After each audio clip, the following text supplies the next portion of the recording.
العربية دي للبيع وممكن انزلها لك مصر لو معاك بس موافقة استيرادية MG7 موديل 2025. تنزل بس لو معاك موافقة استيرادية. تعال بقى نشوف الاوبشن والجمال بتاعها. مبدئيا عندك الكاميرات ال 360 اللوجو من اللون الاسود، عندك الحساسات الاماميه، عندك الاضاءه فول ماتريكس LED، عندك الجيموت السبور التو تون شكلها تحفه مقاس 19. كاميرات 360، عندك الكيلس انتري، عندك ادي العربيه طبعا فيها الجناح الخلفي بيتفتح. بص كده على الجمال شكله عامل ازاي ويتفتح تحفه. وعندك بقى اسمع صوت الاكزوست بتاعها كده،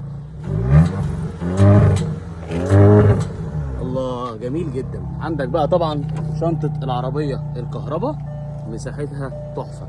تعالى بقى نشوف الداخليه بتاعت العربيه من جوه عامله ازاي تحفه. نظام الساوند بتاعها من بوز، الفرش بتاعها الداخلي من اللون ازرق اخضر حاجه كده يعني.